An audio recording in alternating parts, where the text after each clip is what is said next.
Hari ini setting ibadahnya agak sedikit berubah, saudara. Waktu kira-kira 3 minggu lalu, waktu KM saya rindu untuk lewat kehidupan para leaders di tempat ini untuk berbagi dengan seluruh jemaat. Waktu itu saya harapkan kita buat satu sesi untuk para gembala, suami istri, keluarga gembala pada hari Sabtu.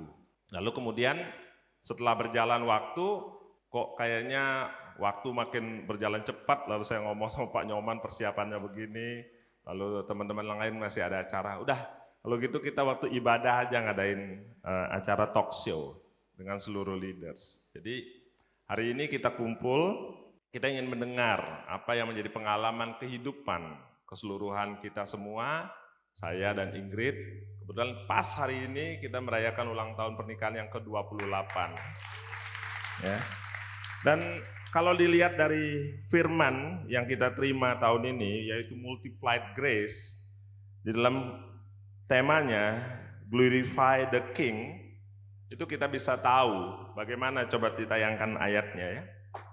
Kita lihat di sini. Tetapi bertumbuhlah dalam kasih karunia dan dalam pengenalan akan Tuhan dan Juru Selamat kita, Yesus Kristus. Baginya kemuliaan sekarang sampai selama-lamanya. Kehidupan mengajarkan saya pribadi sampai saat ini bahwa nggak ada yang bisa disombongkan. Apa yang kita terima itu semuanya karena kasih karunia. Dan kita harus terus belajar untuk mengenal Allah kita. Saya kuliah lagi dan belajar di sana bagaimana mengerti tentang kingdom theology. Bagaimana teologi kerajaan itu kita hidupi, kita belajar, perdalam, praktekkan dalam kehidupan kita sehari-hari. Semua biar apa yang kita kerjakan, apa yang kita sharingkan, kita bangun hanya untuk kemuliaan Tuhan saja. Lalu tema di bulan Oktober lebih spesifik, kalau kita lihat di ayat selanjutnya, glorify the King through me, saya rubah menjadi through us karena kita yang mau sharing rame-rame. Demikianlah hendaknya terangmu bercahaya di depan orang, supaya mereka melihat perbuatanmu yang baik dan memuliakan Bapamu yang di surga. Anak-anak Allah dikenal dalam kehidupannya, bahwa lewat kehidupan dia memuliakan Bapa. Lewat apa yang kita kerjakan itu menjadi berkat dan blessing buat banyak orang. Jadi benar-benar firman dan ayat ini yang kita terima ini menjadi sesuatu yang kita mesti hidupi, menjadi rema dalam kehidupan kita. Dan kita juga, saya sendiri juga mengucap syukur kalau seminggu lalu Pak Ginting ulang tahun pernikahan yang ke-39, 11 tahun lebih awal dari saya. Dan dia jadi rekan pelayanan sampai sekarang Bu Maria masih sangat aktif untuk melihat dan membantu anak-anak di Genta. Dan itu menjadi satu berkat buat kita termasuk di Willy Sumantri Music School. Jadi kita lihat bahwa di sini tidak ada memandang usia, tidak memandang jabatan, tidak memandang background, semuanya melayani Tuhan dengan sukacita, berusaha bersama-sama menjadi berkat buat jemaat.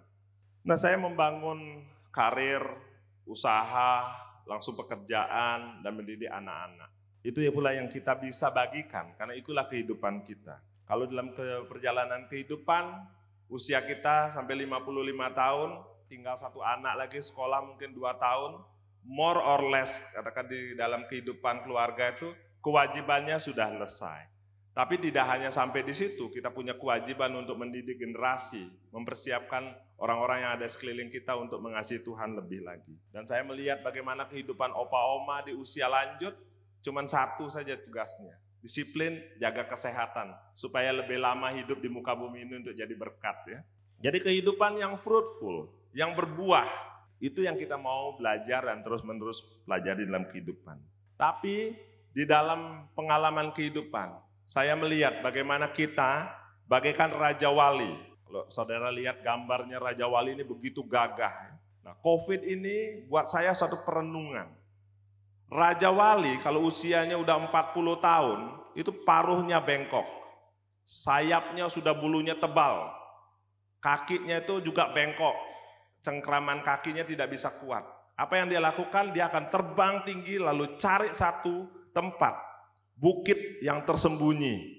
Dan di situ dia diam, berpuasa.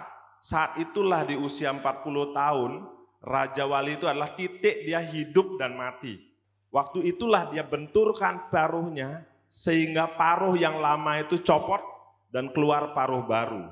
Dan semua cengkramannya akan copot dan keluar cengkraman yang baru. Dengan paruh baru dia akan cabut semua bulunya sampai dia keluar bulu baru. Saat itulah Raja Wali yang usianya 40 tahun lebih itu akan lahir sebagai Raja Wali baru. Raja Wali yang akan terbang lebih lagi dan dia akan melayang lebih tinggi lagi. Dengan pengalamannya 20-40 tahun hidup itu, dia menjadi Raja Wali yang lebih perkasa. Itulah kita semua. Lewat COVID kita diajar, dibentuk untuk jadi Raja Wali. Coba lihat firman-Nya. Tetapi orang-orang yang menanti-nantikan Tuhan mendapat kekuatan baru. Mereka seumpama Raja Wali yang naik terbang dengan kekuatan sayapnya. Mereka berlari dan tidak menjadi lesu. Mereka berjalan dan tidak menjadi lelah. Saudara, mengandalkan Tuhan membuat kita terus berpengharapan. Terus punya kekuatan baru, punya pengharapan baru dan bergerak tanpa pernah lelah. Tentu beberapa generasi yang dipercayakan dalam kehidupan kita membawa kita untuk lebih lagi mengerti bagaimana perjalanan kehidupan kita. Kita akan dengar nanti Bu Puri katanya sudah bikin skenario sama Bu Ingrid untuk korek-korek. Saya pikir jangan korek yang terlalu dalam, nanti luka. Bu Puri nanti akan bertanya-tanya, nanti Ingrid akan jawab.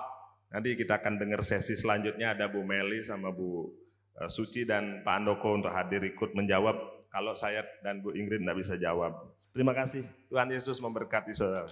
Shalom semua, ibadah siang hari ini spesial ya. Tapi jangan karena nggak khotbah berarti nggak ibadah, enggak ya.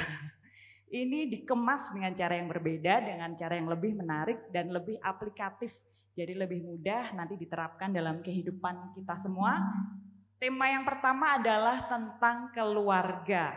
Pas sekali ya Pak Wayan, Bu Ingrid, sudah 28 tahun. Gimana rasanya Bu? Bukan tentang waktunya ya, tapi bagaimana kualitas pernikahannya Pak Wayan dan Bu Ingrid. Narasumber kita yang pertama adalah Pak Wayan. Kita lihat Pak Wayan sangat suka sekali melayani sesuai dengan namanya ya, Wayan. Jiwanya melayani, ya. Sesuai dengan namanya. Di balik suami yang hebat, pasti ada istri yang luar biasa dong. Narasumber kita yang kedua adalah Bu Ingrid. Ingrid apa ya artinya Bu? Ingin selalu upgrade. Betul ya. Jadi Bu Ingrid itu nggak pernah mau berhenti belajar, ya Bu. Kalau punya talenta melukis dimaksimalkan. Mau belajar bikin selai apapun dikerjakan, semua di-upgrade. Sampai kuliah berdua, luar biasa ya Pak. Biar ngerjain tugasnya satu aja ya. Saya kayaknya tahu rahasianya. Oke, di tema kita yang pertama adalah membangun pernikahan yang memuliakan Tuhan ya Bapak Ibu. Pertanyaan yang pertama adalah fondasi itu sangat diperlukan dalam membangun sebuah pernikahan. Kekuatan fondasi itu diuji saat ada goncangan. Kalau goncangannya 3 magnitudo, kuat atau enggak? Kalau 7 atau 9, kekuatan fondasi biasanya diuji saat ada goncangan. Pertanyaannya adalah apa saja fondasi yang penting dalam pernikahan menurut Bapak dan Ibu? Silakan Pak Wayan duluan. Silakan. Wanita dulu. Oke, boleh. So sweet ya Pak Wayan ya. Ya, shalom. Fondasi yang terpenting di dalam pernikahan yang tidak pernah tergoyahkan adalah Tuhan Yesus. Yesus adalah Tuhan yang hidup di dalam hidup kita. Kita menghidupi, Tuhan juga menghidupi kita, dan dia tidak pernah tergoncangkan. Alfa Omega, awal dan akhir. Itu nomor 1. Nomor 2, itu adalah kita mau belajar. Ya, sepanjang hidup ini kan sebenarnya kesempatan untuk kita belajar, terutama dalam rumah tangga, kita belajar saling merendahkan diri, kita belajar mengenal pasangan kita belajar mengenal diri kita sendiri. Saya sebenarnya sudah ngobrol sama Pak Wayan, kamu aja yang jawab duluan, karena ada kamu yang mau ngasih tahu sesuatu. Jadi begini, selama 28 tahun, beberapa hari yang lalu saya memahami sesuatu, satu fondasi yang tidak pernah tergoyahkan, yaitu tangan Tuhan. Kita ini seperti bejana ya, tanah liat. Saya diberi kesempatan sama teman saya untuk lihat proses pembentukan keramik. Jadi tanah liat, kalau Tuhan bilang kita tanah liat di tangan penjunan, kita tanah liat itu tanah liat yang kotor, bukan bersih. Jadi ketika kita diambil sama Tuhan, itu ada beling, ada batu, ada kayu di dalam hidup kita, yaitu beban-beban kita. Ya, sifat kita yang jelek, kita yang belum bertobat, itu hanya tangan Tuhan yang membentuk kita. Tangan penjunan itu menjadi keramik yang berguna, menjadi alat yang dimuliakan Tuhan sendiri. Tapi pada saat pembentukan itu, ini fondasinya, kita harus rela mati. Kita harus merelakan diri kita di tangannya Dia. Kalau proses keramik, kalau ada batu kecil aja, itu tidak akan pernah naik, saudara. Jadi ketika, tahu ya yang saya maksudkan orang buat keramik itu kan ada yang cepat ya, berputar. Kemudian tanah liatnya di atas, tangan dua itu membentuk, entah jadi guci, entah jadi piring, entah jadi tempat air yang tinggi.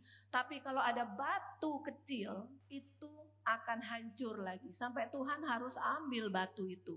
Tuhan harus ambil, dan kita harus rela diambil batu sakit. Diambil beling kita, diambil kayu kita, diambil sesuatu yang tidak berguna sehingga itu menjadi licin. Nanti liatnya tanah liat itu dan kita terbentuk. Jadi fondasi yang saya setelah 28 tahun menikah dengan pria ganteng ini, ganteng kan? Paling ganteng di rumah. Paling ganteng itu saya dan anak-anak. Yang paling utama itu adalah biarkan tangan Tuhan yang membentuk kita. Biarkan, relakan dirimu untuk dibentuk. Dalam pernikahan itu memang pembentukan yang utama, relakan saja. Nanti tangan Tuhan yang akan membentuk menjadi sesuai kehendaknya. Itu fondasinya ya. Oke, sudah ada 2 fondasi dari Bu Ingrid. Pak Ya. Wayan silakan mau nambah. Saya bagian nambahin ya. Saya dari firman-Nya aja ambil ya. Di Kejadian 2 ayat 23, 24. Lalu berkatalah manusia itu, inilah dia tulang dari tulangku dan daging dari dagingku. Ia akan dinamai perempuan sebab ia diambil dari laki-laki. Sebab itu seorang laki-laki akan meninggalkan ayahnya dan ibunya dan bersatu dengan istrinya sehingga keduanya menjadi satu daging. Pernikahan itu adalah mempersatukan seorang pria dan seorang wanita. Tuhan hadir di dalamnya. Kalau saya mengajar itu selalu itu adalah segitiga yang luar biasa. Suami, istri, dan Tuhan saja. Makanya kadang-kadang kalau dalam pernikahan itu kan ada musim-musimnya. Kalau kita fokusnya terlalu ke pekerjaan, pernikahan bisa hancur. Kalau fokus kita ke keuangan, pernikahan bisa hancur. Kalau fokusnya ke anak aja, pernikahan bisa hancur. Fokusnya kepada mertua, karena mertuanya fokus mikirin juga bisa hancur. Jadi pernikahan itu adalah pernikahan 2 orang sama Tuhan saja. Itu ya. Terus saya kutip lagi satu ayat. 1 Petrus 3 ayat 7. Demikianlah juga kamu, hai suami-suami, hiduplah bijaksana dengan istrimu sebagai kaum yang lebih lemah. Hormatilah mereka sebagai teman pewaris dari kasih karunia, yaitu kehidupan supaya doamu jangan terhalang. Saya ini mengertikan ini ibaratnya kayak saya punya safety box. Ada 2 kunci. Kuncinya dia yang pegang sama saya yang pegang. Kalau dua-dua kuncinya nggak dipakai barengan, nggak keluar itu harta karunnya gitu. Jadi kita tuh mesti beriringan jalan. Susah nggak? Nggak gampang. Tapi bukan susah, tidak gampang. Nah untuk mengertikan itu kita mesti jalan beriringan. Saya kadang-kadang lihat ada yang menanggapi. Pak Wayan tuh takut banget loh sama Bu Ingrid. Padahal nggak banget. Enggak banget. Pokoknya takut katanya. Apa aja Bu Ingrid suruh dikerjain gitu. Bukan, saya sayang banget sama dia gitu. Ternyata Jadi ada perspektif kalau yang dia berbeda. tuh kayak keramik harus dijagain tuh hati-hati banget gitu. Karena gampang retak gitu. Jadi saya sangat sayang banget sama dia. Jadi I give all the thing untuk mereka dan anak-anak. Dan ini berubah sejak kapan? Sejak anak-anak lahir. Sahamnya jadi pindah 75%, saya sisa 25%. Ya. Kalau biasa ngurus PT itu ya Pak, perumpamaannya saham. Perumpamaannya begitu. Jadi kasih karunia itu kita terima sebagai pewaris dari Tuhan adalah seperti perumpamaan saya tadi. Ya. Jadi kita berjalan dan karena apa? Dia orang detail. Dia itu punya ekspektasi. Jadi kalau tadi itu saya udah kadang-kadang kasihan dia lihat saya kursi atur gimana, dia udah kepikiran gitu kan. Kalau saya udah nanti juga bisa digeserin gitu, gak usah pusing-pusing gitu. Nah itu yang kadang-kadang berbeda. Oke, terima kasih. Terima kasih Pak Wayan. Kalau kita lihat Pak Wayan dan Bu Ingrid itu apa adanya ya. Kalau mau argumen atau beda pendapat itu biasa aja meskipun di depan orang. Anak buah sampai kaget Bu Puri. Wih bertengkar. Padahal di mobil cekikikan. Tapi memang kalau argumentasi urusan pekerjaan benar-benar serius. Kalau anak-anak sampai kaget, kayak bertengkar beneran gitu. Enggak, kita argumentasi, enggak cocok atau apa ya. Tapi jangan sampai walk out. Jadi nggak ada jaim-jaimnya ya Bapak Wayan dan Bu Ingrid. Tapi biasanya sebentar beda pendapat langsung dikudain sama Pak Wayan. Jadi udah langsung ketawa-ketawa. Jadi tadi fondasinya adalah Kristus, kemudian kematian ego kita, rela dibentuk. Yang ketiga adalah kesatuan. Jadi kesatuan dalam semua area. Karena kalau kuncinya nggak dipakai bersama, nggak akan ada yang terjadi. Terima kasih Pak Wayan dan Bu Ingrid. Kemudian pertanyaan yang kedua. Semua yang tidak dirawat akan rusak. Seperti motor, tidak pernah ganti oli, tidak pernah servis, pasti akan rusak ya apapun itu. Rumah, barang-barang, semua harus dirawat. Demikian juga pernikahan. Bagaimana pengalaman Bapak Ibu selama 28 tahun pernikahan itu untuk merawat pernikahan biar tetap indah. Servisnya apa saja yang dilakukan ya? Ya Pak, silakan. Kalau servis Bu Ingrid aja lah yang ngomong. Yang biasa diservis atau biasa menservis Bu, silakan. Iya, bagaimana cara merawat pernikahan itu ya susah-susah gampang ya. Saya bukan orang yang pintar masak seperti Bu Suci, Ibu Gembala kita. Saya kalau masak selalu pakai buku. Jadi ngikutin benar ya, kalau dibilang 5 gram, saya beli timbangan digital, jadi kalau yang disebut 1 sendok ya 1 sendok, 5 gram gitu ya. Itu saya mau pelajari. Ada saat-saat waktu COVID itu kan gak bisa keluar makan ya, nah gimana gitu, jadi saya buka-buka resep. Saya mau belajar. Memang betul yang kata Bu Puri itu saya hobinya belajar sebenarnya, kalau dilihat-lihat ya hobi itu belajar.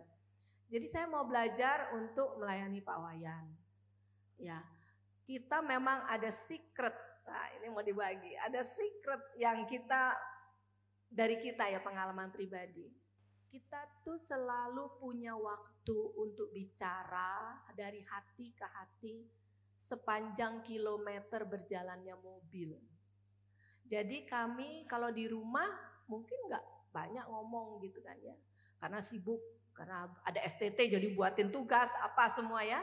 Tapi di mobil, kalau ke rumah Pak Handoko dari rumah, sejauh itulah kita ngobrol. Kalau kami pergi ke proyek kami di Ubud, sejauh itulah kami ngobrol dari hati ke hati. Jadi kita harus punya waktu bersama pasangan kita untuk kita bisa ngobrol dari hati ke hati.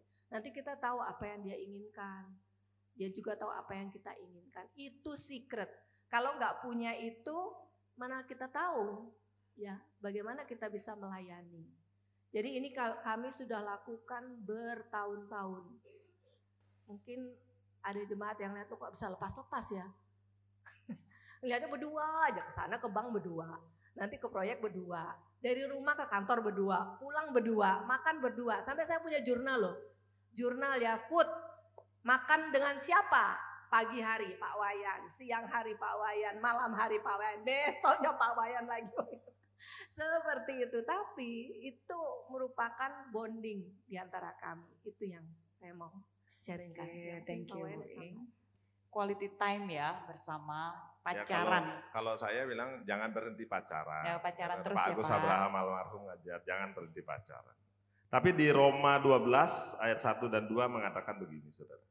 Karena itu saudara-saudara, demi kemurahan Allah aku menasihatkan kamu supaya kamu mempersembahkan tubuhmu sebagai persembahan yang hidup, yang kudus dan yang berkenan kepada Allah. Itu adalah ibadahmu yang sejati. Janganlah kamu menjadi serupa dengan dunia ini, tetapi berubahlah oleh pembaharuan budimu, sehingga kamu dapat membedakan manakah kehendak Allah, apa yang baik, yang berkenan kepada Allah, dan yang sempurna. Tadi Bu Ingrid udah cerita kan, bagaimana kita mengenali pasangan kita. Ya sama seperti kita mau belajar mengenal Allah. Kalau orang mau mengenal apa yang menjadi keinginannya, kesenangannya, ya more or less dengan berjalannya waktu gak akan ada konflik. Ya, kalau saya katakan, saya sampai kadang-kadang bikin guyon sama dia. Untung kamu nggak jatuh ke tangan yang salah. Maksudnya gini, Bu kalau Ingrid nggak ada beruntung, yang, Pak Wayan juga beruntung. nah ya, Pak? beruntung juga, cuman kan kalau promosi kan harus selalu yang ngambil yang beruntung gitu. Jadi saya ngomong sama dia, untung kamu tidak jatuh di tangan yang salah, maksudnya nggak bisa ngertiin kamu gitu loh. Bisa seumur hidup susah gitu kasarnya. Tapi itu jok-jok, guyon-guyon yang selalu menjadi tagline yang kadang-kadang saya kalau lagi dia ngambek atau ada sesuatu yang nggak sesuai, saya bilang, untung kamu nggak jatuh di tangan yang salah. Nah itu menjadi satu pencair suasana. Thank you Pak Wayan dan Bu Ingrid. Menyambung pertanyaan yang kedua tadi bahwa saling berusaha memahami ya, apa sih kebutuhannya suami, apa kebutuhannya istri. Sekarang pertanyaan yang ketiga nih Bapak Ibu. Banyak sekali ya perbedaan antara pria dan wanita. Bahkan saya pernah baca itu satu istilah, kalau pria itu sebenarnya dari Mars, wanita dari Venus. Ketemulah mereka di bumi, gimana mereka berkomunikasi ya, padahal kan orang asing kayak alien, ketemu alien bahasanya apa ya. Jadi bagaimana mereka berpikir, bagaimana pria dan wanita berkomunikasi, itu sangat berbeda. Belum latar belakang keluarga, mereka dididik dengan cara bagaimana. Biasanya awal-awal akan banyak konflik dalam menyesuaikan. Kuncinya sekarang Pak Wayan, Bu Ingrid, bagaimana kita mengatasi perbedaan. Ini nggak usah Bu Ingrid jawab lah, saya aja langsung. Okay. Karena saya punya hak veto. Jadi kalau saya lihat tuh, kalau tadi pertanyaannya Bu Puri, kebanyakan Bu Puri kan baca buku dari Mars dan Venus. Kalau saya nggak baca bukunya. Jadi saya bilang, saya adalah garam dari laut, dia asam dari gunung. Ketemunya di penggorengan. Jadi kalau sudah jadi satu, ya sudah selesai semua. Kita bagaimanapun juga jangan pakai identitas masing-masing. Jangan hanya fokus kepada diri sendiri. Saya katakan selalu, jangan pernah berpikir mau merubah pasangan hidupmu. Itu frustasi nanti, stres. Jadi berubahlah, berusaha untuk mengikuti apa yang dia mau. Apa sih senangnya dia, apa inginnya, itu aja kita coba semaksimal mungkin, kita coba kerjakan, dorong diri kita dari zona nyaman, lakukan sesuatu apa yang dia menyenangkan dia seperti menyenangkan Allah. Kita lakukan itu sebaik mungkin yang kita mampu. Pasti dia berubah. Itu aja resepnya. Terima kasih. Mantap. Perlu dicatat ya kayaknya nih ya. Secret-secretnya ini. Bu Ingrid mau nambahin? Iya, saya setuju ya. Ada dulu pengajaran bilang gini, bahwa kita tuh kalau nikah itu ya selembar kertas, saya selembar kertas, ditempel menjadi satu ya. Kalau dipisahkan lagi kan robek. Jadi memang perubahan akal budi, ya perubahan karakter itu harus kita miliki sepanjang hidup kita. Melalui pasangan kita, kita tahu apa kehendak Tuhan dalam hidup kita. Saya ini memang orangnya kurang sabar. Saya orangnya target oriented. Kalau harus begini, gini. Jadi, kalau Pak Wayan tuh orangnya visioner. Nah, bayangin ya, visioner sama, kalau visioner kan lihatnya ke atas. Kalau yang target oriented kan lihatnya ke bawah gitu kan. Hari ini mesti 1, 2, 3, 4 gitu. Harus semuanya jadi seperti itu. Bisa dibayangkan pernikahan kami seperti apa. Tapi kalau tidak ada Kristus di tengah-tengah kami, mungkin kita udah gak di sini. Jadi kita selalu bilang, saya mengambil pernyataan dari Ibu Gembala, ada Tuhan di antara kita. Yang 3 itu. Jadi kami tetap keep Kristus ada. Kami pernah marah? Pernah. Kami pernah bertengkar? Pernah. Tapi saya mengucap syukur melalui WA saya tadi, saya sharing ke Pak Gembala sama Ibu. Saya bersyukur saya ada di rumah ini. Karena rumah ini mengajarkan saya untuk mengenal Tuhan. Ya. Jadi pribadi saya ya ini, Pak Wayan tahu pribadi saya tahu pribadi Pak Wayan. Tapi yang menyatukan kita adalah Kristus. Sedikit aja ya Pak. Jadi kita tuh dulu menikah, setelah 28 tahun, saya berubah, dia berubah. Jadi kita adalah orang yang berbeda dengan dulu waktu awal kita menikah. Perbedaannya yang paling jelas mungkin lebih tua ya Pak. Oke, kita udah banyak dapat wow ya pagi hari ini, udah diperlengkapi oleh pengalaman Pak Wayan dan Bu Ingrid selama 28 tahun. Dan biarlah setiap hal yang kita dapat hari ini boleh menjadikan pernikahan kita memuliakan Tuhan. Menjadi saksi bagi generasi, juga bagi orang-orang yang sudah Tuhan percayakan ada di sekitar kita. Beri aplaus dulu untuk Pak Wayan dan Bu Ingrid. Untuk sesi yang kedua saya undang naik Bu Meliana.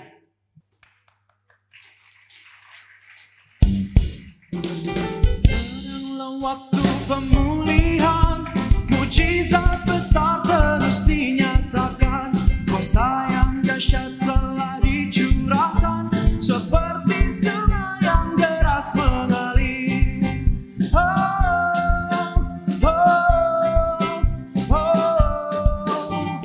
Kaulah Tuhan Alfa dan Omega, Kaulah Tuhan yang awal dan akhir.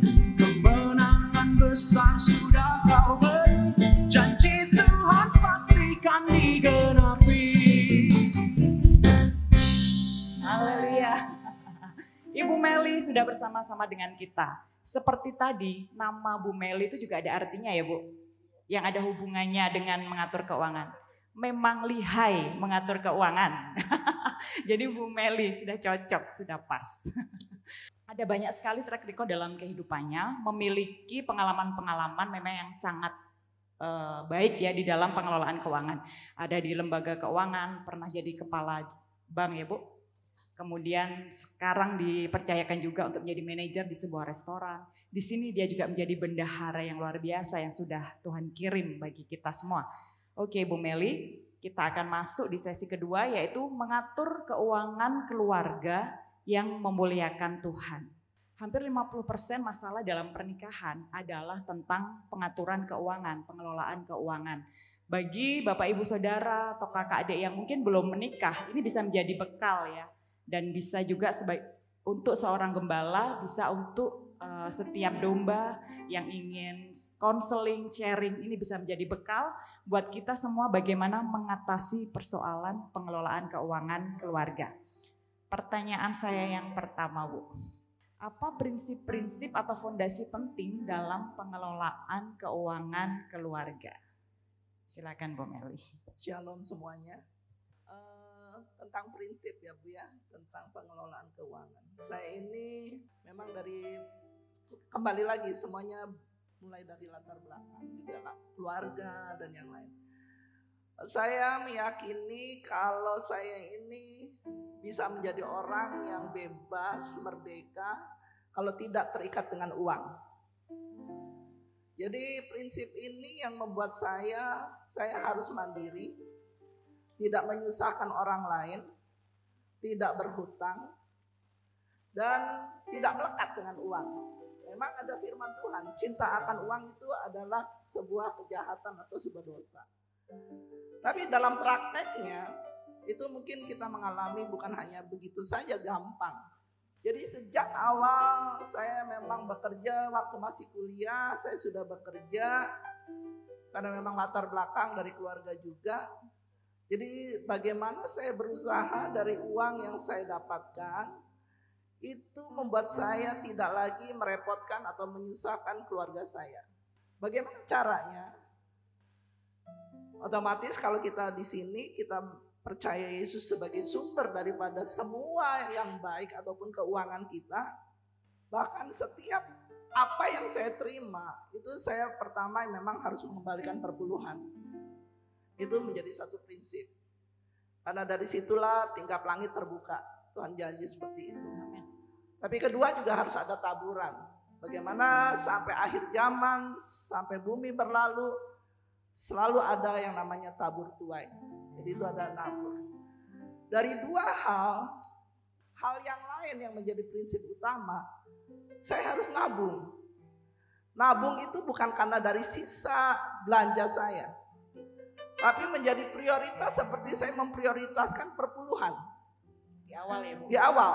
Jadi perpuluhan itu 10%. Jadi minimal paling tidak, ya ini kembali lagi, kalau dulu gaji pertama saya itu 50.000. Tapi tahun berapa Bu? Iya itu tahun zaman dulu ya Bu ya. Maksudnya memang itu masih belum cukup ya. Tapi begitu beranjak ya, perpuluhan udah selesai, Tuhan tambahkan 10% minimal saya harus nabung sebelum uang itu habis dengan belanjaan. Nah dari 10% begitu berangsur, karena saya meyakini bahwa berkat Tuhan saja yang membuat saya kaya, dalam arti Tuhan yang menambahkan kesetiaan kita dalam hal yang kecil. Dengan uang yang kecil kita prioritaskan untuk Tuhan, balik lagi. Dan begitu Tuhan tambahkan, bukan belanja kita yang kita nambah kalau gajinya naik, tabungannya ditambahkan. Jadi mau 10%, 15%, 20%. Nah jadi bukan hidup gaya hidup. Saya nggak mengikuti gaya hidup. Jadi kalau HP saya dianggap jadul, butut, 5 tahun dulu sampai aduh Bu malu Bu. Mami sebagai gembala malu. Enggak, saya nggak ngikutin. Ya karena itu nggak menjadi prioritas. Kalau itu menjadi prioritas, saya pasti akan usahakan yang pertama. Nah itu yang prinsipnya buat saya tidak melekat dengan uangnya. Dan satu firman juga katakan, jangan melekat hatimu kalaupun hartamu bertambah. Kalaupun hartanya berkurang juga pokoknya jangan melekat aja. Karena kalau kita ngadepin banyak hal krisis, kalau kita melekat dengan uangnya, begitu harta kita berkurang kita juga kepikiran dan gak bisa tidur. Saya gak mau kepikiran. Kalau hari ini saya bisa makan 3 kali, itu lebih dari cukup. Amin. Oke. Terima kasih Bu Meli. Jadi di rangkuman pertanyaan yang pertama bahwa bagaimana prinsip mengelola keuangan, yang pertama adalah tidak melekat kepada uang ya Bu. Sebenarnya uang itu netral, tidak jahat atau tidak baik. Tapi bagaimana kita bisa mengelola uang itu menjadi kebaikan atau menjadi kejahatan, itu tergantung kepada kita. Jadi tidak melekat kepada uang, menjadi pengelola yang baik. Kalau kita dipercaya sedikit, dikelola dengan baik, pasti Tuhan percayakan lebih banyak lagi ya Bu Meli ya. Oke. Kemudian tadi saya rangkum juga bahwa prinsip dalam mengelola keuangan tadi budgeting ya Bu ya. Jadi sebelum terima gaji sudah budgeting dulu di awal.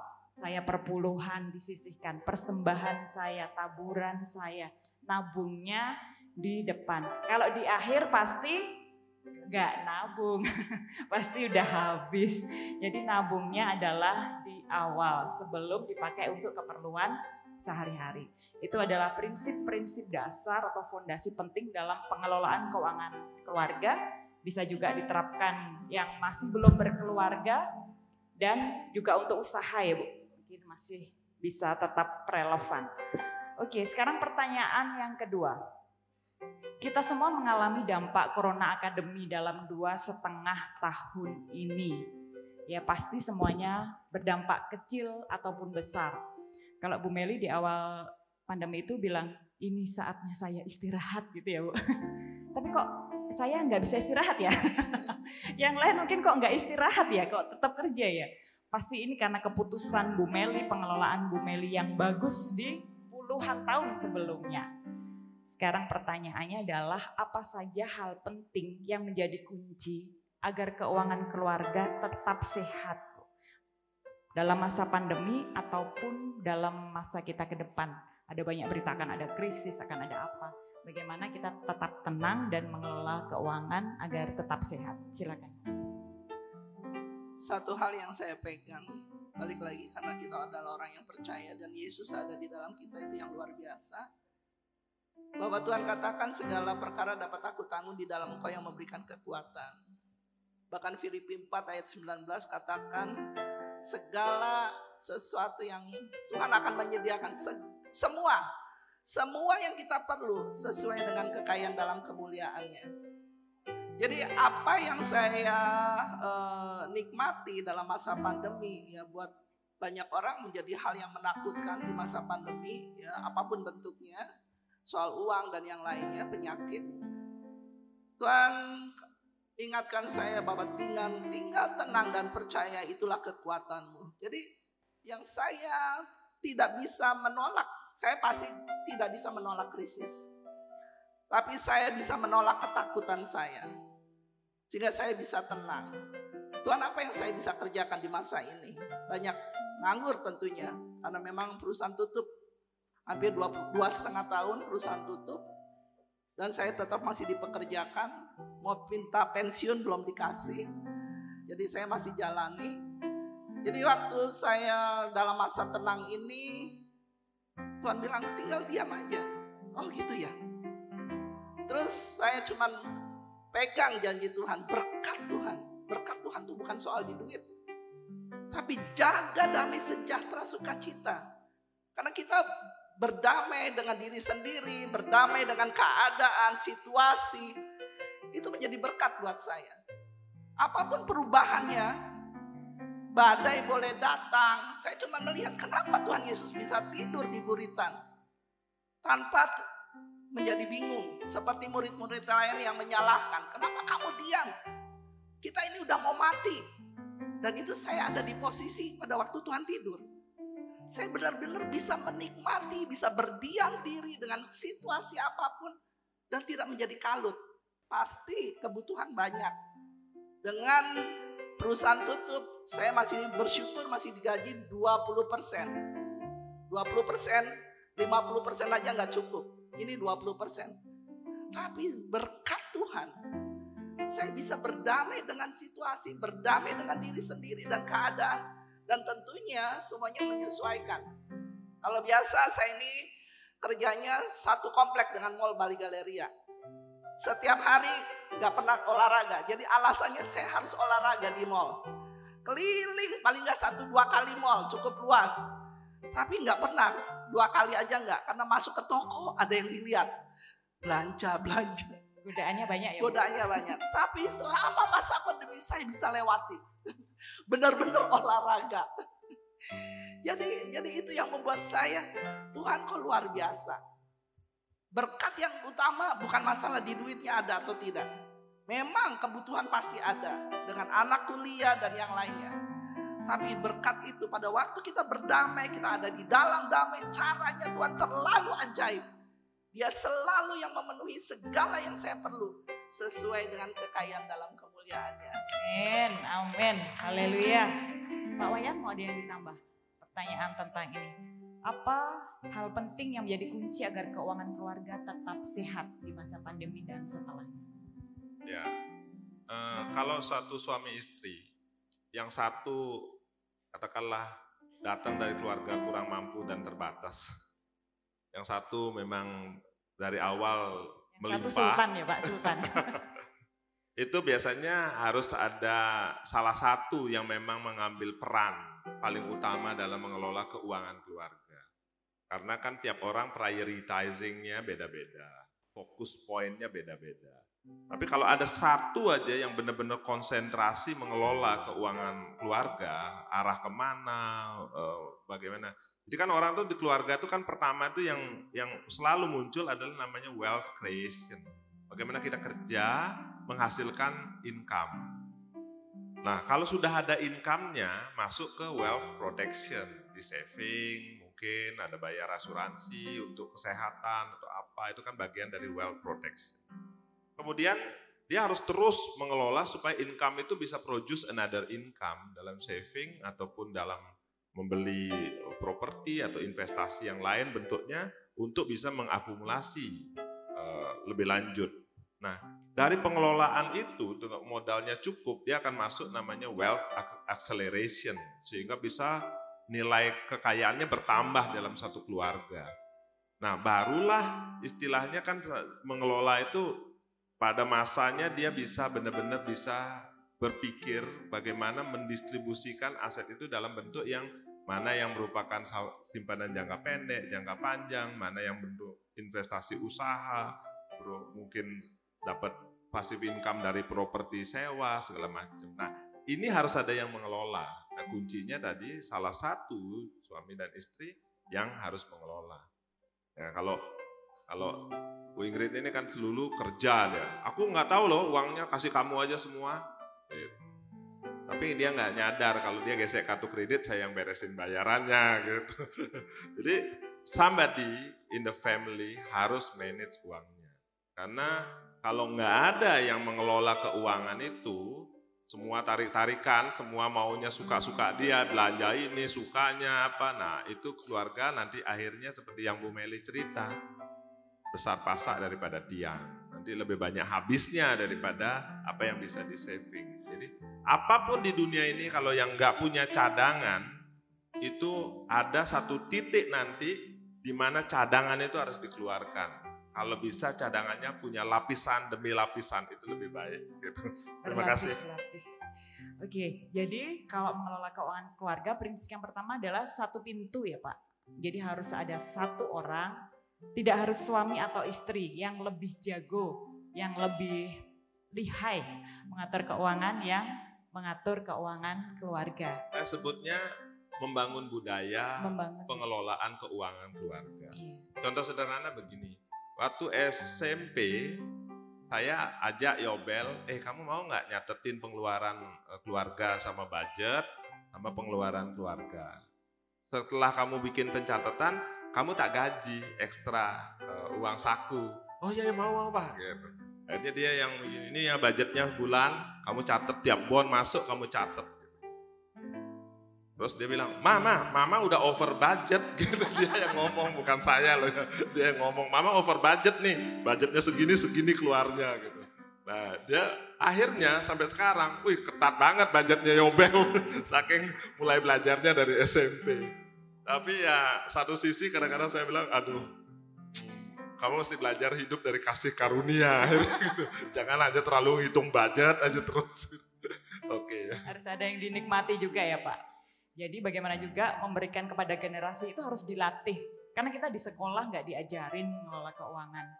Kadang di gereja juga ada yang nggak ngajarin gimana cara mengelola keuangan. Kalau kita ada di sini, kita belajar bagaimana cara mengelola keuangan keluarga itu adalah kasih karunia Allah. Haleluya. Jadi tadi kuncinya ada satu pintu, kemudian semuanya ada budgeting, kemudian dana cadangan atau dana darurat. Dari World Creation ada World Protection. Jadi harus ada dana cadangan karena kita nggak tahu musim-musim apa yang akan ada di depan. Dulu waktu Yusuf ada di Mesir, dapat hikmat dari Tuhan, akan ada kemarau 7 tahun. Jadi di masa kelimpahan 7 tahun, Yusuf harus simpan 20% dari semua hasil di masa kelimpahan untuk digunakan di masa kekeringan.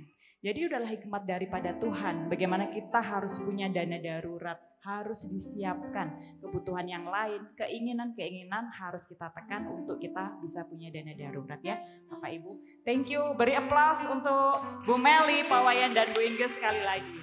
Kita akan masuk kepada sesi yang ketiga, saya undang Pak Handoko dan Ibu Suci untuk naik ke atas.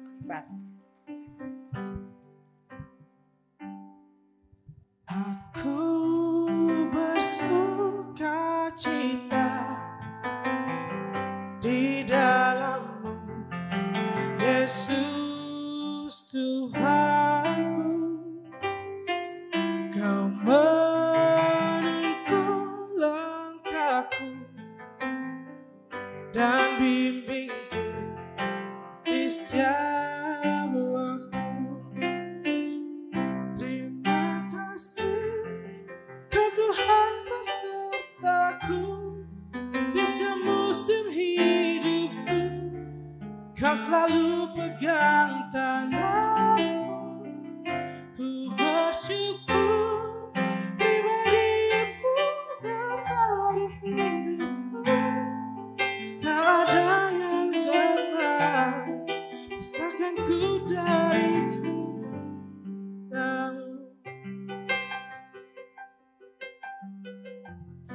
Wajah-wajah yang sudah tidak asing lagi, Pak Handoko. Kalau tadi sudah ada singkatannya ya, artinya ya.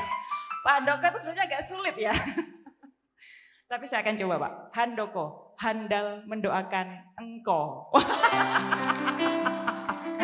Jadi sebagai gembala, Pak Andoko itu siang malam berdoa ya Pak, buat semua jemaatnya. Oh haleluya, tapi nggak dirangkum semua jemaat kan Pak ya.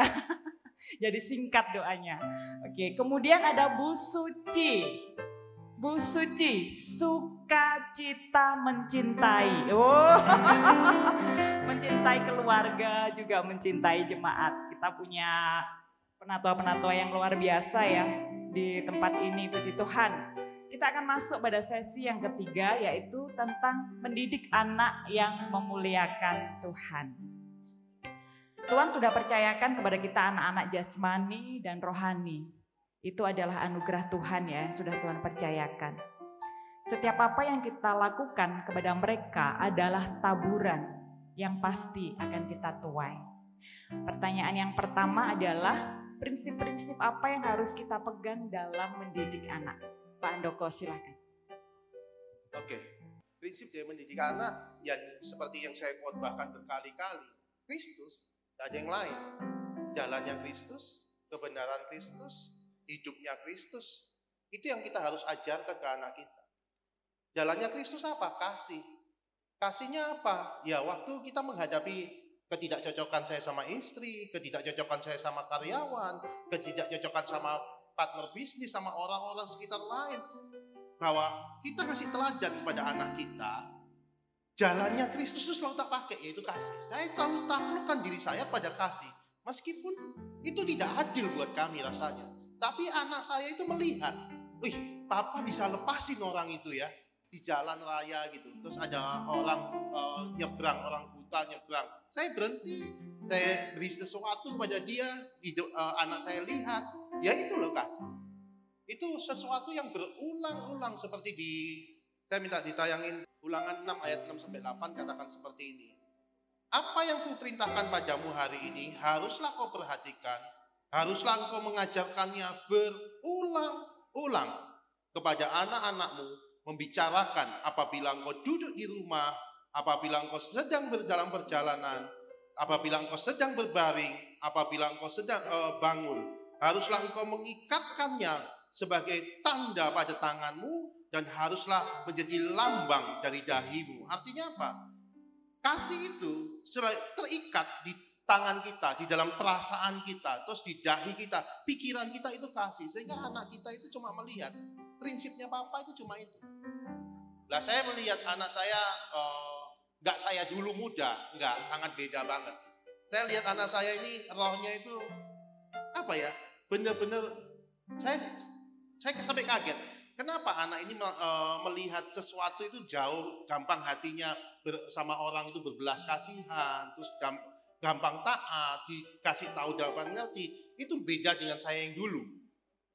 Karena apa? Karena dia lahir di dalam pertobatan kami, di mana dia melihat contoh teladan dari bapaknya dan ibunya. Itu yang paling pertama. Jadi ajarkan itu berulang-ulang, itu artinya bukan ngajar dengan mulut kita, bukan. Tapi setiap tindakan kita, setiap perilaku kita, gambaran daripada Kristus itu anak kita itu bisa rasakan. Itu yang saya bagikan. Oke. Jadi fondasinya adalah kehidupan Kristus dalam diri kita ya Pak. Yang selalu kita ajarkan berulang-ulang kepada anak. Jadi anak melihat teladan dan bisa langsung praktek. Ya. Jadi fondasinya adalah itu. Sekarang pertanyaan yang kedua kepada Bu Suci. Karena adanya gap generation, terkadang itu kita sama anak-anak itu ada miscommunication ya. Sering terjadi salah paham. Oh maksudnya bapak, maksudnya ibu itu gini loh, kok kamu gak mudeng-mudeng gitu ya Mas. Kok gak ngerti-ngerti, gak nyambung komunikasinya ya. Baik itu di anak-anak mungkin yang usia balita, usia anak-anak ataupun remaja. Kemudian pertanyaan saya adalah bagaimana menjalin hubungan yang baik dengan anak supaya tetap terjadi bonding atau ikatan sehingga komunikasi itu bisa berjalan dengan baik. Silakan Bu Suci. Jadi, saya kan sebenarnya orang yang istilahnya kalau soal komunikasi kayak gitu kan nggak mudah gitu kan. Tapi kita tahu kalau kita komunikasi dengan anak-anak kita, sumbernya itu adalah kita dulu ya. Istilahnya suami istri. ketika suami istri punya komunikasi, istilahnya di dalam kebenaran, bagaimana anak-anak itu melihat kita sebagai istilahnya di rumah tangga berkomunikasi, papanya terhadap mamanya, mamanya terhadap papanya. Mungkin dia tidak istilahnya seperti nggak memperhatikan ya, tapi secara tidak langsung mereka ini belajar tentang bagaimana berkomunikasi dengan siapapun. Anak-anak itu ada fase-fase yang kita mesti tahu. Jadi ada anak-anak, remaja, dan dewasa ya. Kalau ibu bapak pasti sudah pernah mendengar ada istilahnya, kalau di sekolahan itu slogannya Tuturi Handayani gitu ya. Mungkin ibu-ibu, bapak-bapak di sini ada yang ini nggak ngerti Tuturi Handayani, pasti tahu ya. Kalau Tuturi Handayani itu mengajar dengan seperti ini. Di depan sebagai pemimpin, di tengah membimbing, di belakang mendorong. Dan anak-anak itu ada fasenya. Istilahnya di usia anak-anak. Kita tidak bisa berkomunikasi dengan anak-anak ini disamakan dengan anak-anak kita yang remaja dan dewasa. Nah, anak-anak yang seusia masih anak-anak, mereka masih dominan roh, ya, belum banyak keinginan. Jadi keinginan dagingnya itu bahkan dibilang nggak ada, masih dominan roh. Jadi kita mesti juga tahu bagaimana berkomunikasi dengan mereka. Nah, anak-anak yang seusia ini, itu kita harus memposisikan diri sebagai pemimpin. Masih bisa kita memakai otoritas. Jadi misalnya kita dengan anak-anak seperti ini menyampaikannya boleh dengan cara pemimpin. Jadi kayak seperti kamu gak boleh gini ya, kamu gak boleh gini. Dan itu gitu. Contohnya nih, seperti guru-guru sekolah minggu ya. Kalau anak-anak ini dibilang gak boleh pipis sampai ini selesai, gitu kan? Anak-anak pasti nahan, gak boleh pipis. Kayak gitu ya. Tapi ada yang ngomong, apalagi ada yang Bu. gini-gini. Itu pun anak-anak gak akan sakit hati. Mereka masih dominan roh. Jadi di usia-usia masih anak-anak ini adalah di mana waktu kita bisa menanamkan sebuah ketaatan buat anak-anak. Ketika kitanya sendiri juga menjadi pribadi seperti apa yang istilahnya yang kita mau terhadap anak-anak ini akan mudah link sama kita. Tapi kalau kita mengajarkan, kita tidak menjadi pribadi seperti yang kita mau terhadap anak-anak, roh itu gak akan pernah nyambung dengan kita. Dan gak akan pernah ngerti maksudnya. Karena di anak-anak ini masih dominan roh. Ketika kita menyampaikan dengan keinginan daging untuk menjadikan anak-anak ini seperti kemauan kita, dia gak akan bisa nerima. Karena di dalam kita menabur daging. Makanya jangan salahkan anak-anak. Kalau suatu saat kita menuai daging dari anak-anak itu, karena kita sendiri yang menuai daging itu. Dengan kebenaran roh di dalam kita. Dan kebenaran itu akan membuahkan buah kebenaran itu sendiri. Kemudian di usia remaja juga gitu. Bagaimana kita berkomunikasi? Ini di fase di mana anak-anak ini kita di tengah-tengah anak kita. Kita membimbing, ya kita jadi teman. Nggak bisa jadi lagi seperti yang sebelumnya. Nah ini babak baru buat saya dengan Pak Handoko. Gracio sekarang di Oktober ini usia 12. Bagi kami udah bilang kita sudah harus berubah. Bagaimana kita berkomunikasi dengan Gracio. Kok dulu Gracio mandi, papanya bilang seperti itu, saya bilang seperti itu. Langsung mandi, nggak ada alasan apa-apa. Tapi yang setelah mau setelah mau remaja, menginjak remaja, itu sudah persiapan kan. Papanya bilang Gracio mandi, melakukan, tapi dengan cara puk kayak gitu di kamar mandi gitu loh. ya anak ini? Kalau saya nggak ngerti fase ini, saya akan emosi. Dan saya akan memarahin, kenapa kamu nggak taat sama papa? Jadi kita harus menampung emosinya. Kemudian kita tarik dulu, kita tahan. Supaya kita nggak menabur yang namanya pedagingan. Setelah itu saya duduk. Setelah mandi, tek-tek saya gini, Gracia tadi kenapa disuruh mandi papa kok istilahnya lari-lari gitu, langsung pusru kayak gitulah. Kayak sewot gitu. Habis gitu, habisnya papa nyuruh mandi aku, papa sendiri belum mandi. Saya juga seperti itu. Kalau saya menyuruh sesuatu, waktu dia sewot seperti itu, saya koreksi. Oh iya ya, saya belum melakukan seperti apa yang saya mau buat anak ini gitu. Kemudian kalau untuk anak-anak yang sudah dewasa, kita di belakang. Artinya komunikasinya sudah beda lagi sama yang anak-anak sama yang remaja. Nah, di usia remaja, anak-anak ini sudah belajar mengambil keputusan sedikit-sedikit meskipun belum keseluruhan. Anak saya juga seperti itu, harus ambil keputusan dan harus tahu resikonya dan bisa menghadapi resikonya. Makanya sebelum usia remaja saya belajarin dia untuk ikut panah supaya dia berani untuk mengambil keputusan dari sisi jasmaninya ya. Tapi secara ini kita komunikasikan antara orang tua dan anak. Nah, dengan dewasa, seorang anak dewasa ini sudah punya otoritas untuk mengambil keputusan. Jadi kita ini menempatkan orang tua itu sebagai duduk sebagai seperti ruang pertanyaan. Untuk kalau ada pertanyaan kita jawab, kemudian untuk konsultasi anak-anak, kemudian kita dorong dari belakang, kita mengamati sampai anak ini berdiri mencapai apa yang menjadi tujuan anak-anak ini, sehingga komunikasi kita terjalin karena memang fase-fase kita ngikutin sesuai dengan cara mereka berkomunikasi. Oke, luar biasa Bu Suci ya. Jadi, saya tambahkan sedikit. Oh ya, silakan Pak. Saudara, kita ini tidak bisa batasin anak kita. Pak gimana kalau ada sesuatu yang di YouTube mereka nonton yang enggak ada porno seperti ini. Memang pertama saya lihat rasio pertumbuhannya saya worry sempat itu. Tapi waktu Pak Arifin waktu itu ngomong, Han, semua itu ada di alam roh.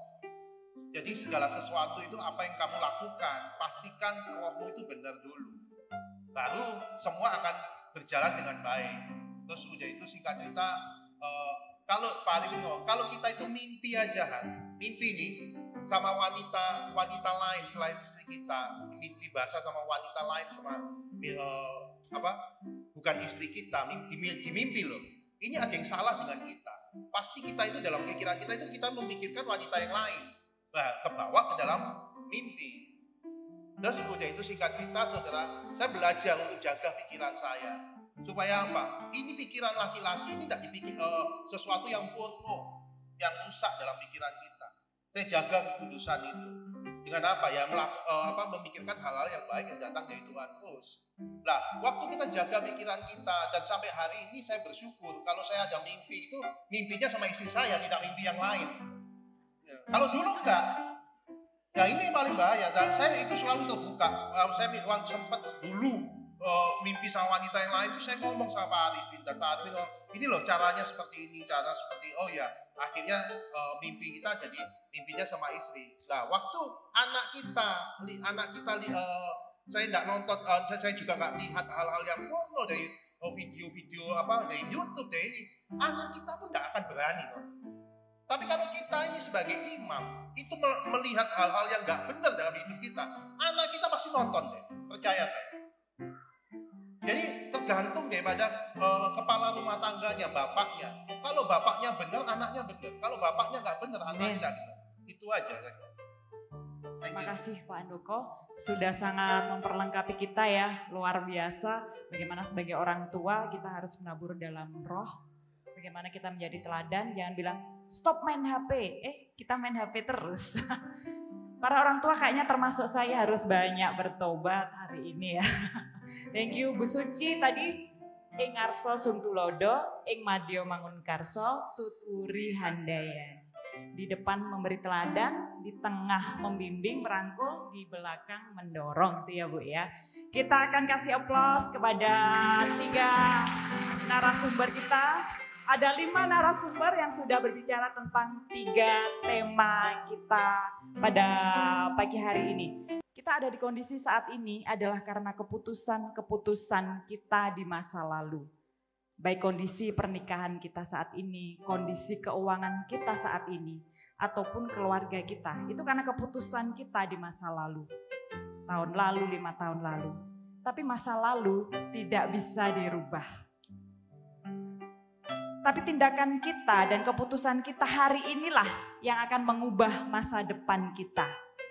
Jadi ada 3 tema, kita diperlengkapi dengan luar biasa. Saatnya kita berubah untuk kita boleh memiliki masa depan yang penuh dengan harapan bersama-sama dengan Tuhan. Para penatua sudah memperlengkapi kita pagi hari ini. Mari sama-sama kita berubah, hidup dalam kebenaran, dalam Kristus. Biar kehidupan Kristus nyata di dalam hidup kita. Berubah untuk berbuah. Berbuah tetap sehingga Sang Raja dipermuliakan melalui hidup kita. Terima kasih, Tuhan Yesus memberkati.